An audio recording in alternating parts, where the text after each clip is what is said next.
بسم اللہ الرحمن الرحیم۔ محرم الحرام کا مہینہ تاریخ میں بڑی اہمیت کا حامل رکھتا ہے۔ ویسے تو سارے کے سارے مہینے اللہ ہی کے پیدا کردہ ہیں۔ اللہ تعالیٰ قرآن پاک کے اندر فرماتے ہیں ان عدت الشہور عند اللہ 12 شہرا فی کتاب اللہ یوم خلق السماوات والارض منها 4 حرم، کہ 12 مہینے اللہ کے یہاں مہینوں کی تعداد 12 ہے، اور یہ تعداد اللہ کے یہاں طے شدہ ہے، مقرر شدہ ہے، لکھی ہوئی ہے۔ جب سے اللہ تعالیٰ نے آسمان اور زمین کو پیدا کیا ہے،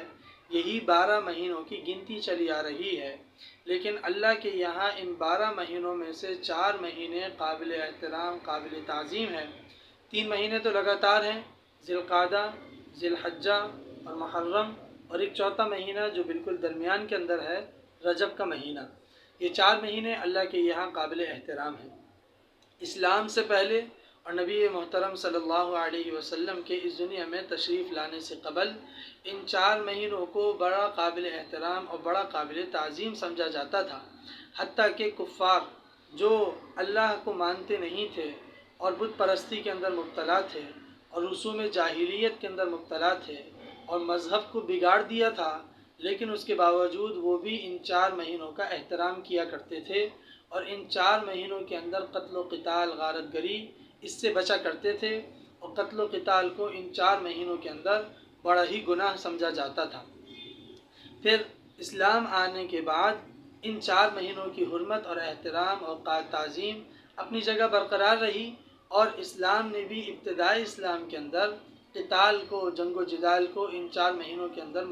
ان 4 مہینوں میں جاری رکھا۔ پھر کچھ عرصے کے بعد ان 4 مہینوں میں قتل و قتال اس کی اجازت ہو گئی، لیکن اس کے باوجود ان 4 مہینوں کی حرمت اور ان مہینوں کے اندر ان مہینوں کا احترام اور تعظیم یہ اپنی جگہ برقرار رہی۔ کیونکہ سمجھنے کی بات یہ ہے کہ کسی بھی چیز کی عظمت اور اہمیت اور اس کا احترام وہ اس کے پیدا کرنے والے کی وجہ سے ہوتا ہے۔ چونکہ ان مہینوں کو اللہ تعالیٰ نے پیدا کیا ہے، اور اللہ تعالیٰ ہی نے ان مہینوں کے اندر احترام اور عظمت کو بیان کیا ہے، اس لیے یہ مہینے فی نفسی اور فی ذاتی ہی اپنی ذات کے اندر احترام اور عظمت کو رکھتے ہیں، چاہے ان مہینوں کے اندر کوئی بڑا عظیم واقعہ پیش نہ آیا ہوتا۔ لیکن چونکہ محرم الحرام کا مہینہ یہ ویسے بھی مسلمانوں کے یہاں اور مسلمانوں سے پہلے تاریخ کے اندر بڑی اہمیت کا حامل رہا ہے، اور اس مہینے کا نام محرم ہی اسی وجہ سے ہے کہ محرم کہا ہی اسی کو جاتا ہے کہ جس کا احترام کیا جائے، جس کی عظمت کی جائے۔ تو چونکہ یہ مہینہ بڑا قابل احترام ہے، اور اس مہینے کے اندر صحیح روایتوں کے مطابق ایک قصہ جو روایتوں میں آتا ہے وہ پیش آیا کہ حضرت موسیٰ علیہ نبینا علیہ السلام اور ان کی قوم کو، یعنی بنی اسرائیل کو، اللہ تعالیٰ نے فرعون اور اس فرعونیوں کی جماعت یعنی ان کی قوم سے اللہ تعالیٰ نے نجات عطا فرمائی 10 محرم الحرام کو۔ تو اس تاریخ کی وجہ سے، یعنی اس تاریخ میں یہ واقعہ پیش آیا۔ یہ بات سمجھنے کی ہے کہ اس تاریخ میں جو یہ واقعہ پیش آیا، تو اس واقعے کے پیش آنے کی وجہ سے یہ 10 محرم کو فضیلت حاصل نہیں ہوئی، بلکہ 10 محرم کو اپنی جگہ فضیلت حاصل تھی۔ پھر یہ واقعہ پیش آیا تو جس کی وجہ سے اس مہینے کے اندر فضیلت جو تھی اس کا ایک سبب اور بڑھ گیا، فضیلت اور بڑھ گئی۔ اسی طرح یہ بات سمجھی جاتی ہے کہ واقعہ کربلا کے بعد 10 محرم کو فضیلت حاصل ہوئی، حالانکہ ایسی بات نہیں ہے۔ جیسے میں نے عرض کیا کہ تاریخی اعتبار سے 10 تاریخ کو اور پورے محرم کے مہینے کو اپنی جگہ فضیلت حاصل ہے۔ یہ اپنی جگہ ہے کہ واقعہ کربلا چونکہ اس تاریخ میں پیش آیا تو اس سے واقعہ کربلا کی اہمیت بڑھ جاتی ہے۔ اس کی مثال ایسی ہے کہ جیسے رمضان کی فضیلت اور اہمیت اپنی جگہ ہے، لیکن رمضان کے اندر اگر کوئی عظیم واقعہ پیش آتا ہے تو اس واقعے کے پیش آنے کی وجہ سے رمضان کے مہینے کی عظمت نہیں بڑھے گی، بلکہ اس واقعے کی عظمت اور اہمیت بڑھ جائے گی۔ اسی طرح واقعہ کربلا کی وجہ سے اس مہینے اور اس تاریخ کی عظمت نہیں بڑھتی، بلکہ اس واقعے کی عظمت اور اہمیت بڑھ جاتی ہے۔ اب اگلی بات سمجھنے کی یہ ہے کہ ان تاریخوں کے اندر مسلمانوں کے یہاں بہت زیادہ غلو کیا جاتا ہے، اور ایسی رسومات اور ایسی عادات اور ایسی چیزوں کو اپنایا جاتا ہے جس کا شریعت مطہرہ سے کوئی اور کسی درجے کا تعلق ہی نہیں، بلکہ بعض رسومات اور بعض طریقے ایسے ہیں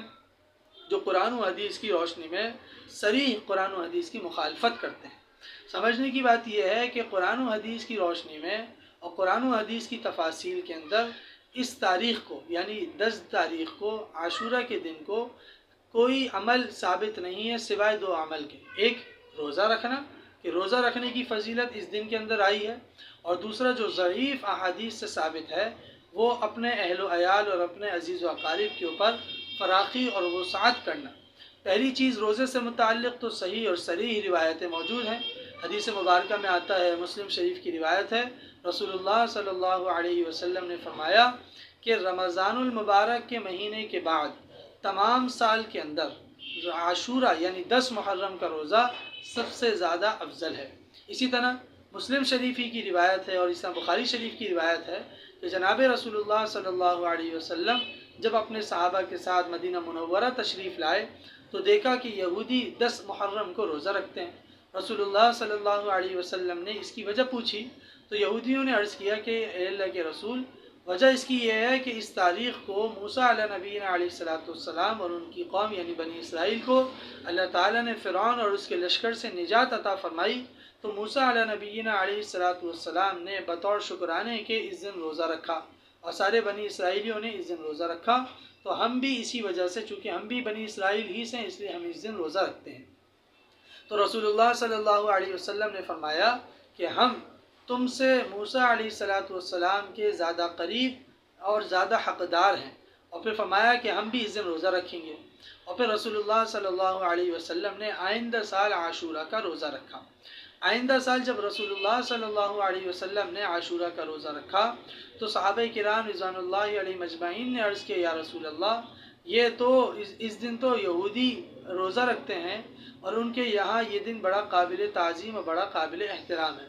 تو رسول اللہ صلی اللہ علیہ وسلم نے فرمایا کہ آئندہ سال اگر میں زندہ رہا اور اس دنیا کے اندر رہا تو میں 10ویں تاریخ کے روزے کے ساتھ ایک دن کے روزے کا اضافہ کروں گا، 11 کا روزہ یا 9 کے روزے کا اضافہ کروں گا۔ لیکن آئندہ سال رسول اللہ صلی اللہ علیہ وسلم کا وصال ہو گیا اور اس دنیا سے رسول اللہ صلی اللہ علیہ وسلم پردہ فرما گئے، اور اس کے بعد صحابہ کرام رضوان اللہ علیہ مجمعین کا یہ معمول تھا کہ وہ 10 محرم کے روزے کے ساتھ یا تو 11ویں کا روزہ رکھتے تھے یا 9ویں کا روزہ رکھتے تھے۔ اور حدیث مبارکہ کے اندر آتا بھی ہے کہ رسول اللہ صلی اللہ علیہ وسلم نے فرمایا کہ خالف المشرکین، کہ مشرکین کی مخالفت کرو۔ تو یہودی چونکہ اس دن روزہ رکھتے تھے تو عبادت کے اندر بھی ان کی مخالفت کا حکم دیا، اور ایک حدیث میں فرمایا من تشبہ بقوم فہو منہم، فرمایا جو آدمی جس قوم کی مشابہت اختیار کرتا ہے وہ انہی میں سے ہو جاتا ہے۔ تو فرمایا تشبہ بالغیر یہ ناجائز ہے، غیروں کی مشابہت اختیار کرنا۔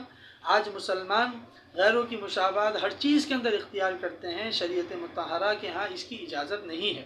فرمایا کہ کسی قوم کے مجمع کو بڑھانا یہ اس قوم میں شمولیت اور اس قوم میں داخل ہونے کی علامت ہے۔ تو اس لیے اس حدیث مبارکہ میں رسول اللہ صلی اللہ علیہ وسلم نے تو یہودیوں کی عبادت کے اندر بھی مشابہت اختیار کرنے سے منع فرمایا، تو اور چیزوں میں مشابہت کی گنجائش کہاں رہے گی۔ اور دیگر روایتوں سے بھی اس دن روزہ رکھنے کی فضیلت ثابت ہوتی ہے۔ جیسے ایک روایت میں آتا ہے رسول اللہ صلی اللہ علیہ وسلم نے فرمایا جو آدمی 10 محرم کا روزہ رکھے گا، 10 محرم کا مطلب یعنی 10 محرم اور اس کے ساتھ ایک دن پہلے یا ایک دن بعد دونوں روزہ رکھے گا، تو ایسی صورت کے اندر اللہ تعالیٰ اس کے سارے سال کے گناہوں کو معاف فرما دیں گے۔ تو اس میں اس بات کا اہتمام ہونا چاہیے کہ 10 محرم کو روزہ رکھا جائے، لیکن فقہا فرماتے ہیں کہ صرف 10 محرم کا روزہ رکھنا یہ مکروہ ہے، اس لیے کہ یہودیوں کی مشابہت ہے۔ اگرچہ آج کے زمانے میں یہودی روزہ نہیں رکھتے، لیکن چونکہ حدیث مبارکہ میں آیا اور اس کو مکروہ قرار دیا گیا، اس کو منع فرمایا گیا، اس لیے حکم اپنی جگہ باقی رہے گا، اور 10 محرم کا صرف روزہ رکھنا یہ مکروہ ہے، باقی اس کے ساتھ ایک دن پہلے یا ایک دن بعد میں ملا لیا جائے تاکہ سنت کے مطابق ہو جائے۔ اور دوسرا کام جو اس مہینے میں جو اس تاریخ میں کرنے کا ہے وہ اپنے اہل و عیال پر وسعت کرنے کا ہے اور فراخی کرنے کا ہے۔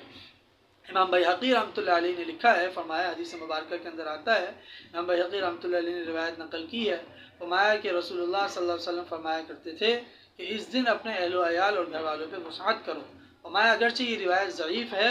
لیکن مختلف علماء کرام اپنے تجربے کی بات فرماتے ہیں، جیسے سفیان ابن عیینہ رحمۃ اللہ علیہ فرماتے ہیں ہم نے اس کا تجربہ کیا ہے کہ جو آدمی اس دن اپنے اہل و عیال اور اپنے اعزہ اقربا کے اوپر وسعت کرے گا اللہ سال ہر سال اس پر وسعت کریں گے۔ تو سفیان ابن عیینہ رحمۃ اللہ علیہ فرماتے ہیں ہم نے اس کا تجربہ کیا اور ہم نے اس کو صحیح پایا۔ تو یہ دو کام ہیں جو اس تاریخ میں کرنے کے ہیں، ایک روزہ رکھنا اور ایک اپنے اہل و عیال پر وسعت کرنا۔ باقی اس کے علاوہ جتنی رسومات ہیں، جتنی بدعات ہیں، ان سب سے بچنا چاہیے اور ان سب سے دور رہنا چاہیے، اس لیے کہ یہ ساری چیزیں قرآن و حدیث کے مخالف ہیں، اور مسلمان کا شعار یہ ہے کہ وہ قرآن و سنت کے مطابق جو بات اس کے سامنے آئے اس کو لے لیتا ہے، اور قرآن و سنت کے مخالف جو بات ہو اس کو چھوڑ دیتا ہے۔ اس لیے ہر مسلمان کو اس بات کا اہتمام کرنا چاہیے کہ ان دو کاموں کا تو اہتمام کرے، یعنی روزہ رکھے اور اپنے اہل و عیال پر وسعت اپنی حیثیت اور اپنی طاقت کے مطابق کرے۔ باقی اس کے علاوہ کسی قسم کی رسومات میں پڑھنا اور اس کے علاوہ کسی قسم کے جو ہے وہ عادت میں، کسی قسم کی طریقوں میں لگنا، اس سے اجتناب کرنا چاہیے۔ اللہ ہم سب کو توفیق عمل عطا فرمائے۔ وآخر دعوانا ان الحمد للہ رب العالمین۔